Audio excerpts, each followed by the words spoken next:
Let's talk about art mastery and throwing down a gauntlet. Gently, with the best intentions, placing down a gauntlet. I've been drawing consistently as far back as middle school. My first sketchbook, the one shown here, has some exercises from drawing on the right side of the brain in the back half. It's where I started getting serious about improving my drawing, and it shows exactly where I've gotten to today. Early on, I was directed to read things like Outliers to know what exceptional people are supposed to be like. It's the first place I heard about the mythical 10,000 hours number. It applies to a lot of different fields, less to tech billionaires where timing and luck are pulling a lot of weight. But I was mostly interested in stop-motion animation, and it seemed obvious that I should probably aim to animate for 10,000 hours to become great at all, or at least to become hireable. I would spend a decent amount of hours stop-motion animating after high school, which was one of the reasons my parents let me go to study animation in college.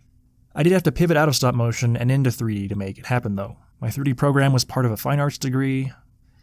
Like many other schools, I had a lot of different courses.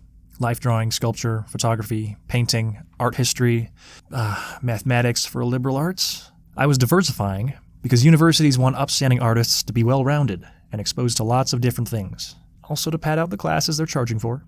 Between 3D software and all of the different 2D art, I was in a place where I was seeing 10,000 separate disciplines to potentially pour your 10,000 hours into. It definitely turned me into a bit of a hacker and a dabbler, but I would still swear that I'm a 3D animator first and foremost. Skipping ahead, I got out of school, but never went into animated features or TV. If I was more dedicated to just 3D animation, maybe I could have gone into TV, but realistically, most students did 4 years to get to a certain level, then added on Animation Mentor or some online schooling. Instead of that, I went into indie games. Through a very lucky turn of events, I was able to keep myself hired for way longer than I thought I could, by being pretty adaptable with game engines, and always taking the work that any producer needed help with.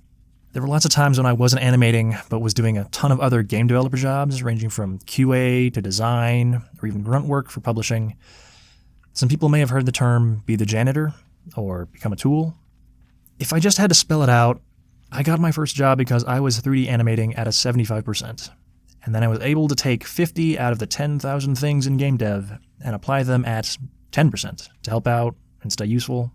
I think you can see that I'm not mastering animation as a form. That 10,000 hour mark has been siphoned off to dozens of different masteries that are nowhere near as important to me, but it's kept me employed.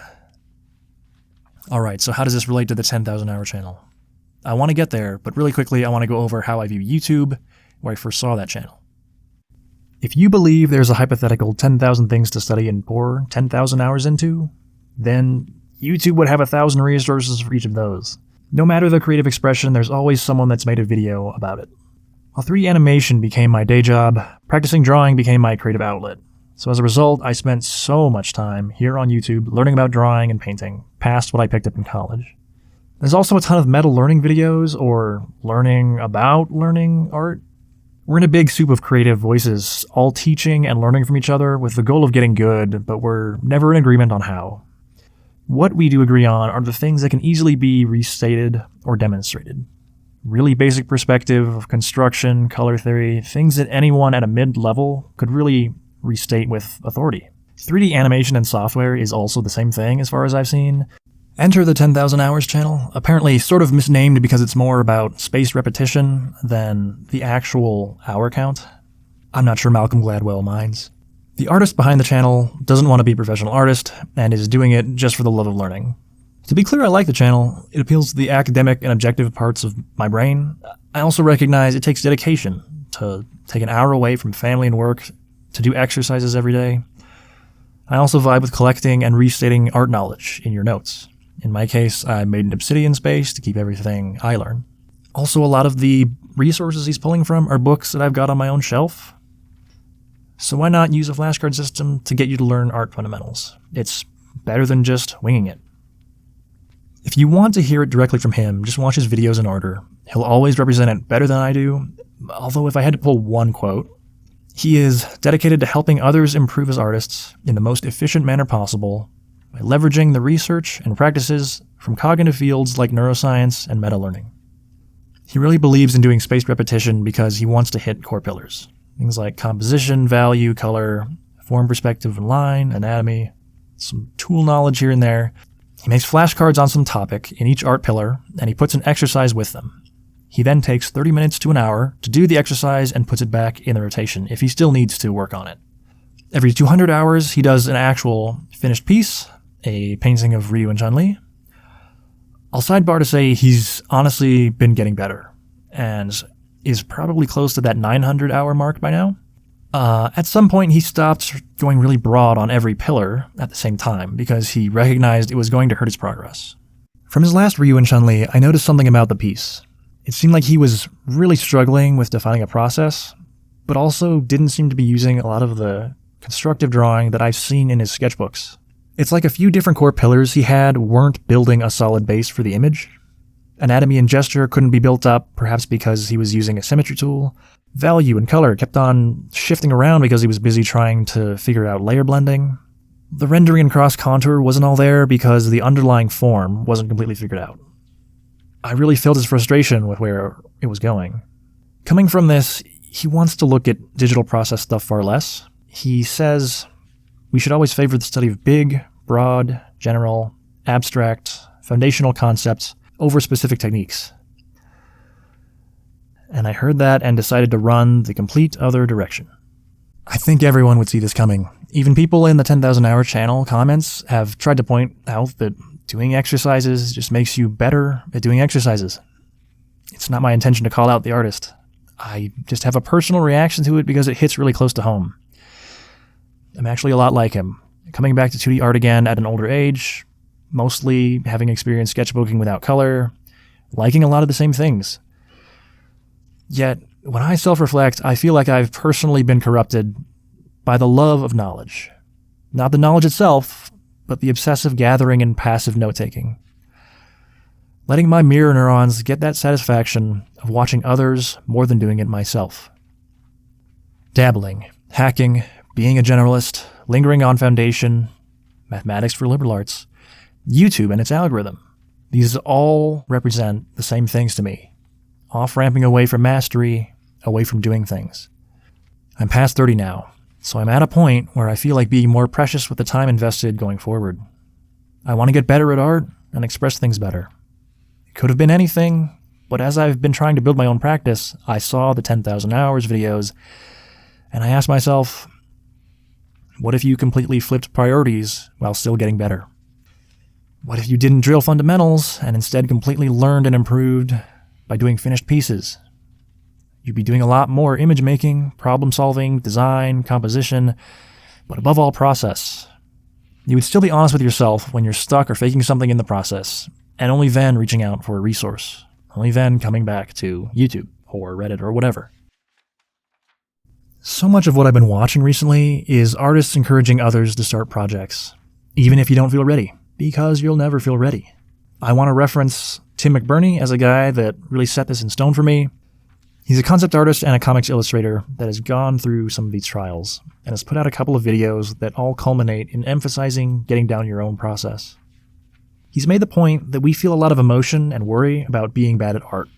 Before making a piece, during its creation, and afterwards, looking back.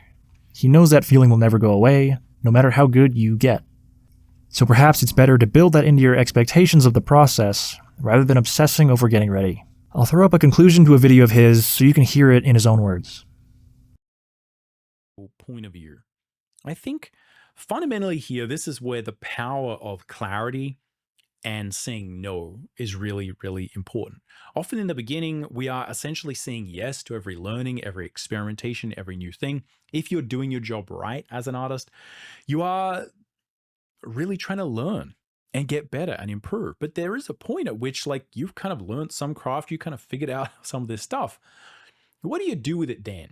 And I think really this is often the step that is missing in most stuff when it comes to art education. Most people talking about, like, how do you render better? How do you do better this? It's, what's the point? Like, when do we actually get to make art?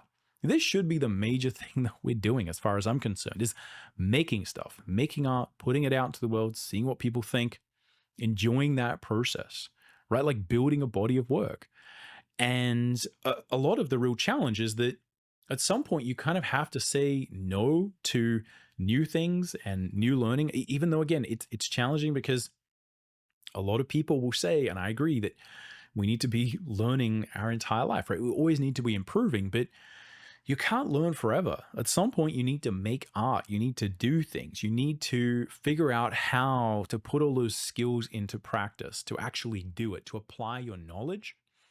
And You're probably thinking, what if you're being dangerously subjective, delusional even, about how ready you are? I'd say it's true.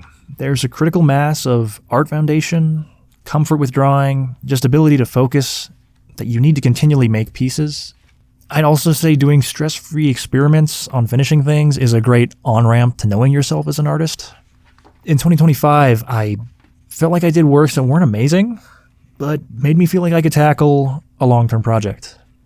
One of the things that made me realize I could do something long and ongoing was this piece of Citizen Sleeper fan art. The emotion that kicked it off, ideation, the process behind it, the response I got. Just doing this piece gave me more positive reinforcement than years of scrolling YouTube, but also knowing I could still get better. So going ahead for 2026, I had art goals. Stop using YouTube or Reddit to idly learn various things that aren't relevant to the problem I want to solve. Only use it if it's relevant to my process. 2, build a habit of doing 1-hour work sessions on finished pieces. Make a ritual out of it.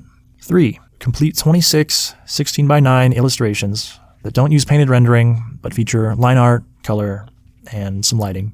4, develop a style that's all my own, with my own characters and story at the center. I would talk a lot more about the project when a few images are done, as this video is getting pretty long, and there's already a lot in here. Just know that I've already started this. 26 thumbnails are already done and ready. If I had to say something to the 10,000 Hours channel, or anyone drilling fundamentals a ton, it would be to make a card about completing a small sketchbook page. It's dealer's choice, but you need to fully draw from your own imagination and fully color it. Watercolor or marker works to color ink sketching, but it's honestly up to you. Another card might be a blob of color going down first, and then inventing something out of the silhouette on ink. These are things that build up some of the intangibles of the art process that have helped me in 2025. This video is mostly about restating where I am to myself, because I have no expectation of building an audience. Maybe a newer artist can look at this to see what casual art progression looks like over the long term. I really hope it serves as inspiration for any logic-driven artist to finally admit that if they have some skill and a framework, then they have enough to start making original things. If you have 10,000 hours ahead of you, take a look at the 10,000 things, but then start down your own path. I certainly hope I can. Goodbye.